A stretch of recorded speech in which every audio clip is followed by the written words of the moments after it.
Hello friends, welcome back to my an creative channel. Shravan Kumar की कहानी तो आपने सुनी होगी, लेकिन आज मैं आपको एक नई कहानी सुनाने जा रही हूँ। एक ऐसी कहानी जो केवल श्रवण कुमार की सेवा भावना ही नहीं, बल्कि उसकी अंतर्मन की शक्ति, प्रेम और संघर्ष के भी है। यह कहानी आपको हर पल के साथ गहराई में खींच ले जाएगी। एक साधारण गाँव था, जहाँ हरे भरे खेत, शांत नदियाँ और सुबह की किरणों में गूंजती पक्षियों की मधुर आवाज़ें थी। उसी गांव में श्रवण कुमार रहता था। वह कोई राजा या योद्धा नहीं था, बल्कि एक साधारण युवक था, पर उसकी महानता उसकी साधारणता में छिपी थी। उसकी दुनिया उसकी बूढ़ी और अंधी माता पिता थे।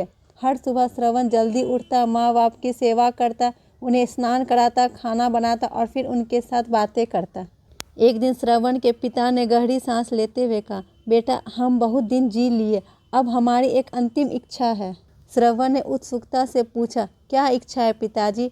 उसकी माँ ने धीरे से कहा, हम तीर्थ यात्रा पर जाना चाहते हैं। अपने जीवन के अंतिम दिनों में भगवान के दर्शन करना चाहते हैं।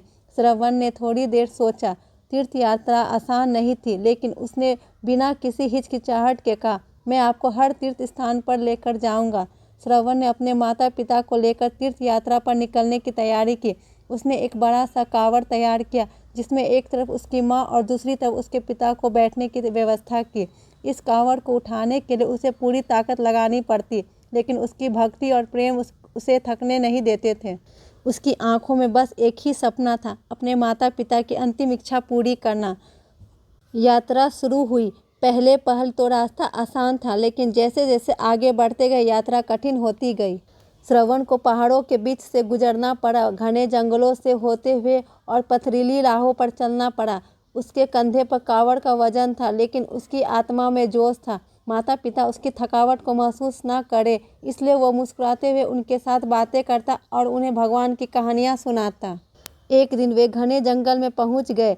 रात थी और माता पिता को भूख और प्यास सताने लगी। उसकी माँ ने कहा, बेटा, हमें बहुत प्यास लगी है, क्या कहीं से पानी मिल सकता है? श्रवण ने कावड़ को नीचे रखा और बोला, आप चिंता ना करें, मैं अभी आपके लिए पानी लाता हूँ। जंगल के भीतर वह पानी की तलाश में निकला। अंधेरा घना हो रहा था और हर तरफ सन्नाटा पसरा हुआ था।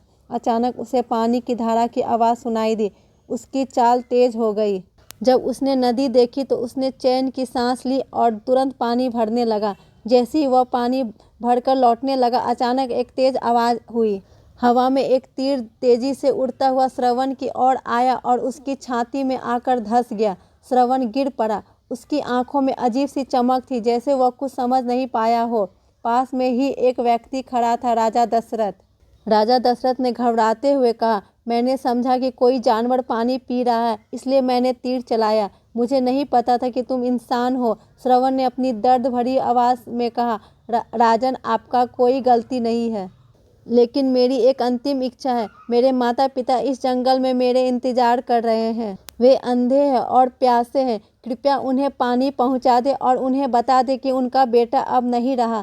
श्रवण के शब्दों में दर्द और प्रेम दोनों थे। उसकी आंखें धीरे धीरे बंद हो गई और उसने अंतिम सांस ली। राजा दशरथ, जो इस घटना के स्तंभ थे, ने मटके पानी भरकर श्रवण के माता पिता की ओर कदम बढ़ाए।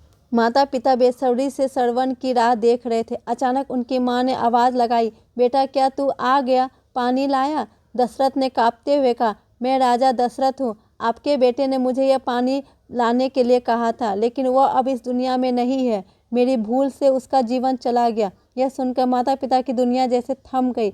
उनकी आंखों से आंसू बहने लगे, लेकिन वे देख नहीं सकते थे। उन्होंने हाथ उठाकर आकाश की ओर देखा और कहा, हे भगवान, हमारा बेटा जो हमें अपने कंधों पर उठाकर तीर्थ यात्रा पर लाया, अब हमें छोड़कर चला गया। उसकी केवल एक ही इच्छा थी कि हमें खुश करना, और आज वो हमसे बिछड़ गया। श्रवण के माता पिता ने रोते रोते अपनी अंतिम सांसें ली। उनकी आत्मा भी अपने बेटे के साथ चली गई। इस घटना ने राजा दशरथ के दिल पर गहरा असर डाला। वह खुद को कभी माफ़ नहीं कर पाए। श्रवण कुमार का बलिदान केवल अपने माता पिता के प्रति भक्ति का प्रतीक नहीं था, बल्कि वो हमें यह सिखाता है कि सेवा का मार्ग कठिन होता है, परंतु उस पर चलने वाले को अमरता मिलती है। कई साल बाद वही राजा दशरथ, जिन्होंने गलती से श्रवण कुमार को मार दिया था, अपने बेटे राम से अलग हो गए। जब राम को वनवास दिया गया, तब दशरथ ने वही पीड़ा महसूस की जो उन्होंने श्रवण के माता पिता को दी थी। वे रातों में जागते राम को पुकारते और अंततः उनकी मृत्यु हो गई। यही नियति थी, जो कर्म उन्होंने किया था वही उन्हें वापस मिला। इस कहानी का अंत केवल एक दुखंत नहीं है, बल्कि यह एक गहरा संदेश देती है कि जीवन में हमें अपने कर्मों का फल जरूर मिलता है। श्रवण कुमार की भक्ति और सेवा भावना हमें यह सिखाती है कि चाहे कितना भी कठिनाई आए, हमें अपने कर्तव्यों का पालन करना चाहिए। Thank you friends. अगर आपको मेरी स्टोरी अच्छी लगती है तो प्लीज़ लाइक शेयर सब्सक्राइब करना ना भूले। बाय।